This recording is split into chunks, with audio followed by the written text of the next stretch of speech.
Odema, a very, very quick one. Last year, when the news of the death of Burry break out. So I had it in the prison, and I was worried. I was sad because one, all my brother from Umbitolu. Two, also Nandena Kwadum, you know, also Nandena Nyemu Kwado, Bawalam Nidria. And so I was sad, and I said, okay, Mpota, I will find out exactly why, because we had a lot of stories, a lot of things. I said, Mpota, I will find out exactly what really happened. Not just as a brother, but as a journalist and as an activist. Because injustice and the justice can happen to anybody. And that is why we say injury to one is injury to others.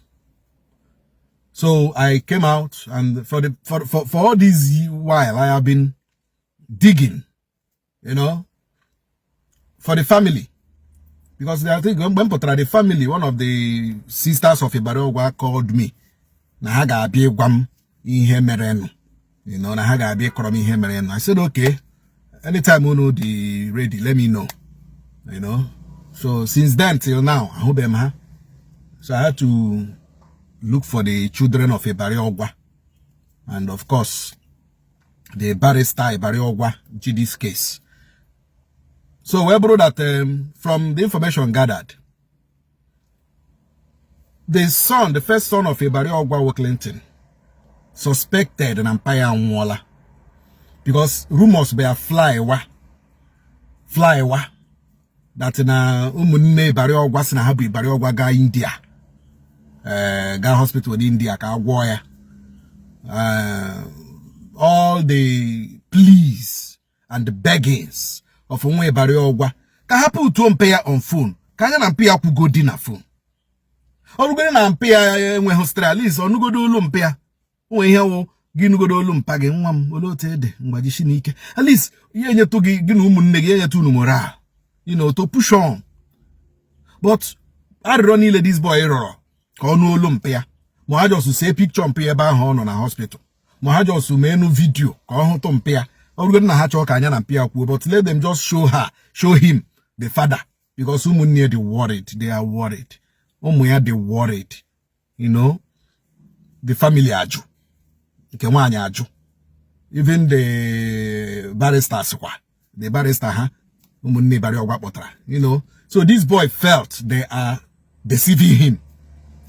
So this boy felt they are using him, you know, because at a point, how the Popu from Ebe Barogwa Rolo, Ebe Barogwa Rolo, and I'm sure Barogwa, Popu from there. The rent hole on Omogoma, where these children are living, and that rent get end. Okay, expire next month. Okay, expire next month. And no man can ever na town in a very dangerous place. You know. So let me play the voice note first of conversation. When Burry one of the aunties, just one of the sisters of Burry Ogwa.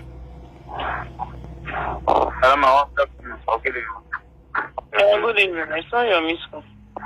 Yes, ma'am. Yes, ma'am. Hi. Good evening. The family, ma'am. How was the trip? I hope you come back safely. Yeah, sure. Fine. I want to ask you. Huh?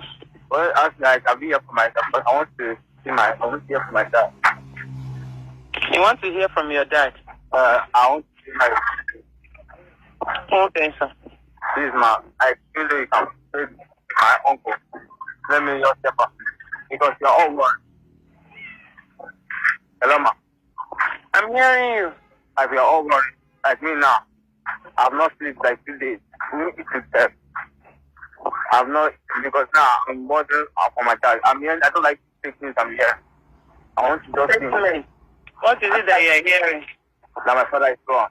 So I don't like. Who is telling you that? I'm just hearing. Excuse me. Who says so? I want to hear. Who says so? I don't understand. Like now. What did you just say? I see that I'm hearing that people are saying that my father's gone. Like, Who are the people? People, if I'm coming to bar, you will say that my father is gone. They will just focus on the story that my father's gone. So for me, I'll be asking what is going on. So I want to find out, please, let me see my dad. Let's see the video or a picture of him. Let me just see him. Please, ma.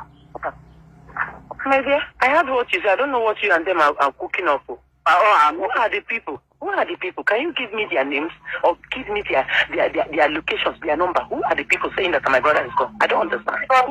I'm just getting you cannot excuse me. You asked me a simple question, right? Yes. And I asked, who are the people?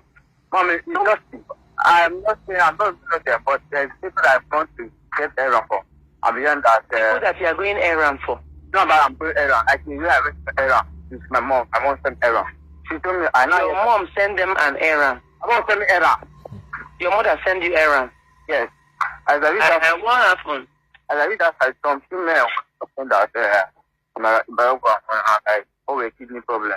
I don't know. Because I'm calling you because I told my mom this is the lie. I have to hold her ma because I have feeling.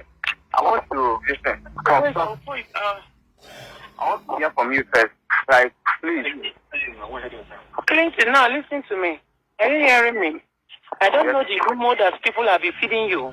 I don't know where your mother sent you an errand. I don't want to have anybody or any negative thoughts against my brother. Please, if there is anything they are feeding you with, I beg you with everything good.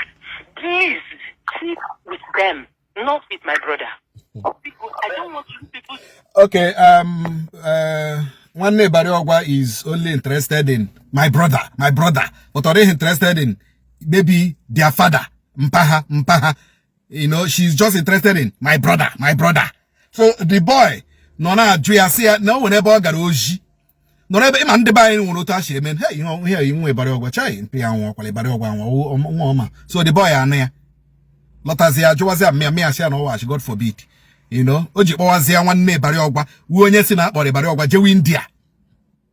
While from investigation, they make the Barriogua side the MCC road, yeah, hospital neighbor MCC road. You know, from investigations. India, Weaga. You know, and within this period, up Romaka, Ibarogwan won a 6 plots of land and all over here.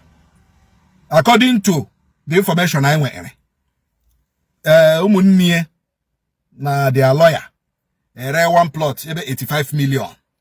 You know, AJ burial, 85 million, AJ burial. Now, whatever I need. Wiley, I read this plot. I got the Umaka. Umaka, my dear ramp, here, Yagampa. Yama on Pahaji ha, not on Pahaga India, Guinea-Gampaha, Hamaho. Now, Lala. Chili documents say Bariogwa. According to information I went to the Chigaya, the lawyer, Umunne Bariogwa Potra. You know? So, the from the document now, a Bariogwa one hillocks, one Highlander, one Roga, one Arochabe, even you away. So they say Max. They don't mention Koro Chaya no Makiapi. Then a Bariogwa no go retrain at that Bariogwa here. A get retrain the IT 2 accounts. Now by about 200 million. That account now, full account was 6 naira because of 5,000. Here with 2 accounts close to 200 million. Awe shalaya. Now, what we are saying is this. The club Bariogwa apotog. See that now Umunne Bariogwa Gagwara Hebe Bariogwano. Now most of their club members, not Chobro, but not India, so Hebe Bariogwano, so that they can go there and see him. Here about police. But one barrister on one barrister on kick warrior police. Before you know it, Haga zone 9. I got to zone 9. A show Quapatani. The police are not John. Show evidence. Prove it. About Kahanos in the police that's like Hanos you couldn't Barriogwa. Camberry, July 2024. Camberry July 2024. Mana I don't know until November to December. And they have already planned the Bariogwa's burial for December 29, 2024, without involving the children, without involving the wife of a Bariogwa. Until he have a hang burial. So I will give you the part 2. I will give you the part 2 of what happened from Kahangri burial till now. Stay tuned.